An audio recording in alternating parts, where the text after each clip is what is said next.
Millions of people have died of coronavirus infection since 2020 because influential institutions took too long to recognize that it is primarily airborne, and a new University of Colorado Boulder-led historical analysis sheds light on the delay.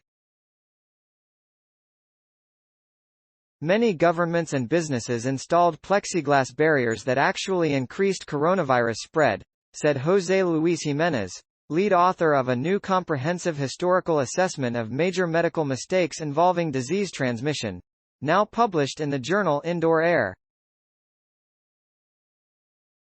History set us up for a poor response to the pandemic, said Jiménez, fellow at the Cooperative Institute for Research in Environmental Sciences, CIRES, and distinguished professor of chemistry at CU Boulder.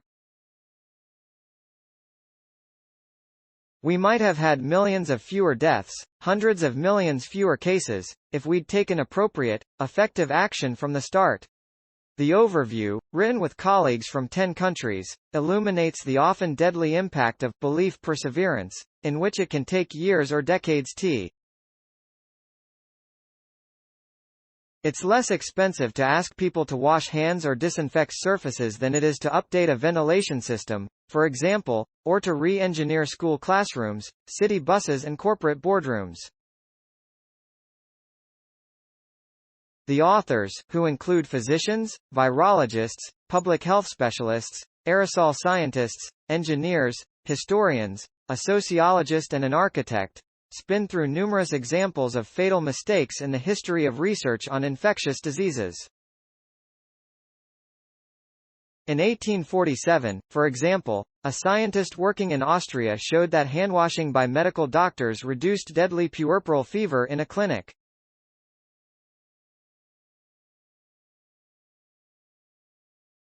His work was dismissed because at the time, established medical and scientific beliefs blamed a miasma in the air. Handwashing made no sense to the establishment, and the suggestion that physicians, themselves, might be spreading disease, offended many. Half a century later, another prominent researcher, Charles Chapin, ridiculed the idea of spooky miasmas or infected air. Chapin's own work on infection had suggested to him that contact infection was the predominant way most infections spread.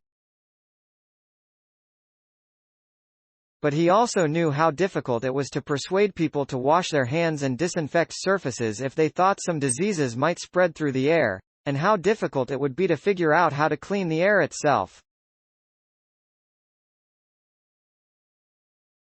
So he argued his contact infection theory without evidence and managed to effectively label airborne disease transmission as superstition. They were stuck on the theory, distorting the interpretation of the observations to match their pre-existing beliefs, said Jiménez. Others have suggested that economics have also been at play, much as with climate change. It's convenient to ask individuals to take small, individual actions like handwashing and driving less, Jiménez noted.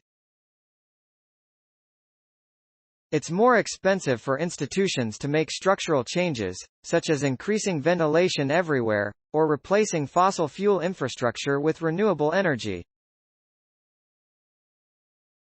So in preparation for facing the next pandemic intelligently, Jiménez and his colleagues are first working to find allies, especially in the hard-working medical and public health professions where many people have been too busy saving lives to enter the discussion about disease transmission, but have. And confrontation is also needed when major institutions refuse to accept the science and to communicate it clearly, Jiménez added.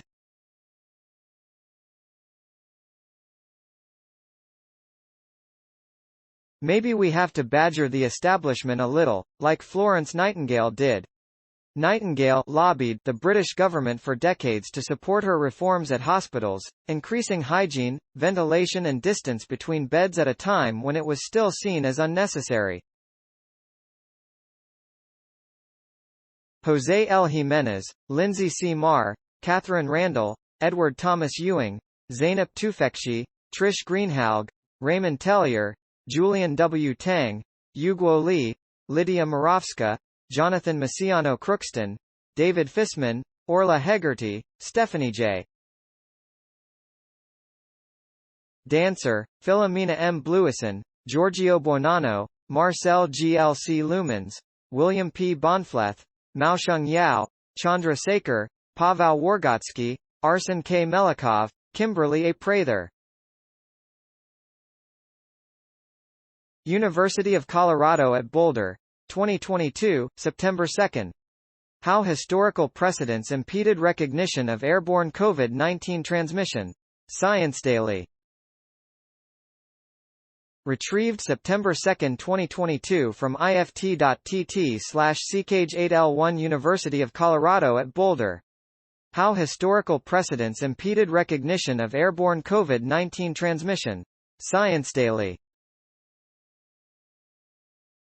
https://ift.tt/ckge8l1 accessed September 2, 2022.